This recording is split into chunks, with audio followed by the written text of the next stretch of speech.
అమ్మా, సంవత్సరం నుంచి అడుగుతున్నాను మీ అన్నయ్య వాళ్ళ ఇంటికి వెళ్ళి పో అని. ఎంత చెప్పినా వినవే. పిల్లలు పెరిగి పెద్దవాళ్ళు అవుతున్నారు.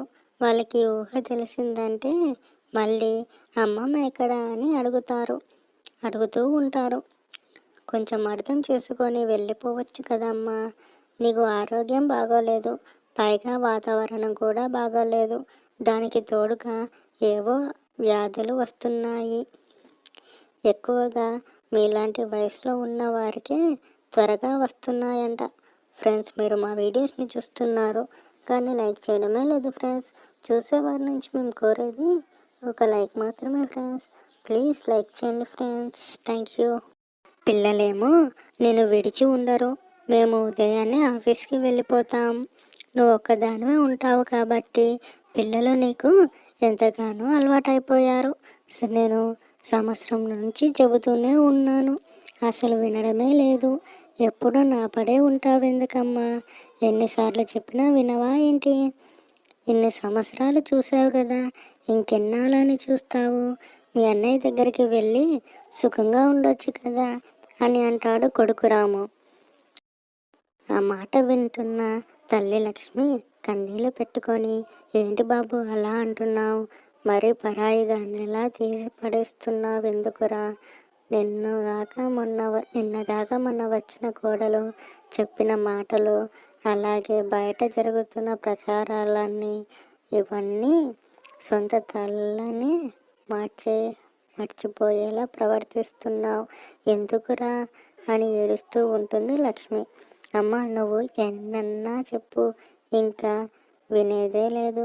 వెళ్తే నువ్వు అన్న వాళ్ళ ఇంట్లో కన్నా లేదంటే మేమన్నా వెళ్ళిపోతాం. నువ్వే సుఖంగా ఇంట్లో ఉండు. ఎంతైనా మీ మొగుడు కట్టించిన ఇల్లే కదా, మేమే పోతాం. సరే, మేమే వెళ్ళిపోతాం అని కోపంగా అని వెళ్ళిపోతాడు రాము. అది అంతా గమనిస్తున్న లక్ష్మి బాధపడుతూ, ఏంటి కొడుకు ఇలా తయారయ్యాడు? చిన్నప్పటి నుంచి ఎంతో బాగా చూసుకున్న నా కొడుకే ఇలా తయారయ్యాడు. అందుకే ప్రజలు ఊరికే అనలేదు. నేను నిన్న కాక మొన్న వచ్చిన కోడళ్ళ మాటలు విని నెత్తిన పెట్టుకొని చూసుకుంటారు.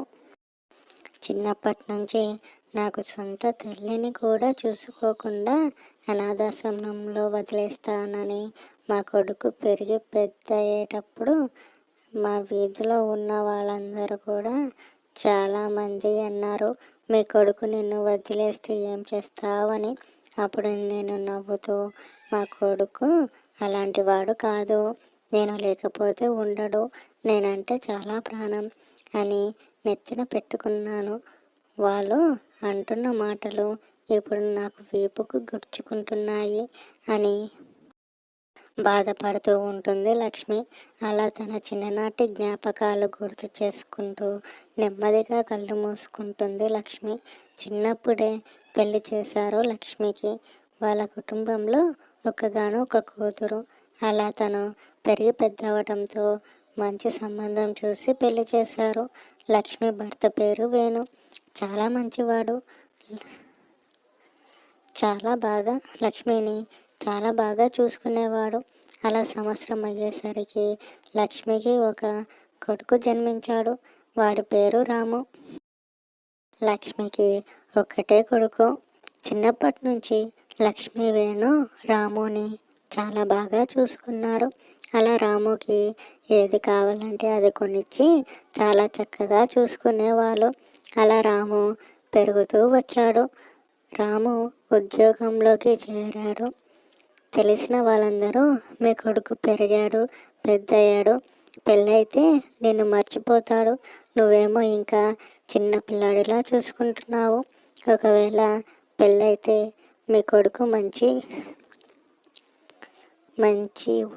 మంచిగా ఉన్నా కానీ వచ్చే కోడలి మాయ మాటలు చెప్పి మీ కొడుకుని మోసం చేసి ఇంట్లో నుంచి పంపేస్తే ఏం చేస్తావు అనేవాళ్ళు.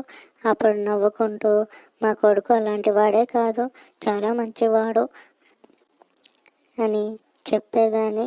అలా నా కొడుకు రాముకి పెళ్లి వయసు రావడంతో మా ఆయన మంచి సంబంధం చూశాడు. కోడలి పిల్ల చాలా మంచిది, అమాయకురాలు అనుకున్నాము. అలానే పెళ్లి చేశాము. ఫ్రెండ్స్ ప్లీజ్ లైక్ చేయండి ఫ్రెండ్స్. పెళ్ళైన 3 నెలల తర్వాత మా కోడలి నిజస్వరూపం తెలిసింది. పైకి ఏమీ చెప్పదు. నిన్న మొత్తం అంతా కూడా ఉదయాన్నే ఆఫీస్కి వెళ్ళి సాయంత్రం ఇంటికి వచ్చిన మా కొడుకు రాముకి ఉన్నవి లేనట్టుగా చెప్పి ప్రతిరోజు గొడవ పెట్టేది. అలా ప్రతిరోజు గొడవాడడం. ఒకరోజు వేణు, ఏమైందిరా, నీకు ఇలా తయారయ్యావు?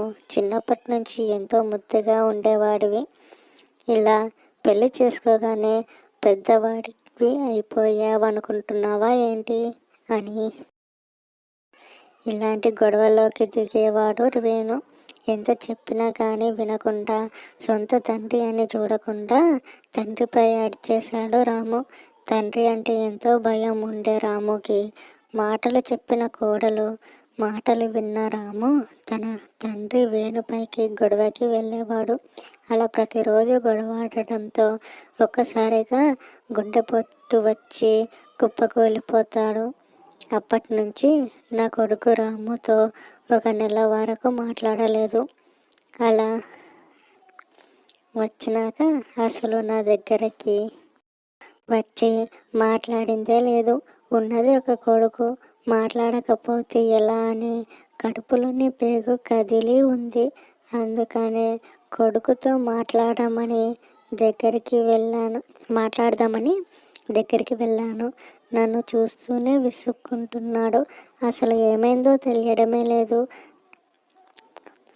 నా మాత్రలు టాబ్లెట్లు ఏమో అయిపోవడానికి వచ్చినాయి. వాడికి చెప్పి తెప్పించుకుందామంటే వాడు మాట్లాడడమే లేదు. ఇప్పుడు నేను కూడా మాట్లాడకపోతే అంతే, ఇంకా వాడు ఎలా బతుకుతాడో ఏమో అని భయపడుతూ ఉంది లక్ష్మి.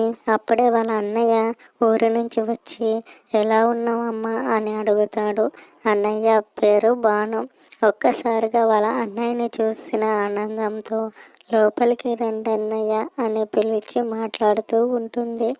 అదే సమయంలో రాము కిందికి వచ్చి, ఏంటి మామయ్య, మీ చెల్లిని తీసుకువెళ్ళిపోదామని చూస్తున్నారా ఏంటి? త్వరగా తీసుకువెళ్ళిపోండి, ఇక్కడ ఉండలేదు. ఇన్నాళ్ళు నానున్నారు కాబట్టి ఉంది, నాన్న లేడు కదా, మీరు దగ్గర సుఖంగా ఉంటుంది. ఫ్రెండ్స్ చూసేవాళ్ళు ఒక లైక్ వేయండి ఫ్రెండ్స్ ప్లీజ్. తీసుకువెళ్ళిపోండి అని సూటిగా అనేసరికి లక్ష్మికి కన్నీళ్ళు ఆగలేదు. మీ తల్లి నీకు బరువేమో కానీ నాకు బరువు కాదు. ఇప్పుడే తీసుకువెళ్ళిపోవడం అని చూస్తున్నాను, కానీ నిన్ను వదిలి నాతో రాలేదురా అని ఒక్కసారిగా అన్న మావయ్యని చూస్తున్న రాము మాట్లాడకుండా మౌనంగా తన భార్య దగ్గరికి వెళ్ళిపోతాడు. అక్క, నువ్వు రావాలంటే నాతో వచ్చేయి అని వేణు అని భాను అనడంతో ఇంకొన్నాళ్ళు కొడుకు దగ్గర నుండి వస్తాను అని చెబుతుంది. అలా ఎంత తిట్టినా కానీ కొడుకు మీద ప్రేమ మాత్రం మాడదు తల్లికి. చూసినందుకు థ్యాంక్స్ ఫ్రెండ్స్. ప్లీజ్ ఒక లైక్ వేయండి. Thank you all.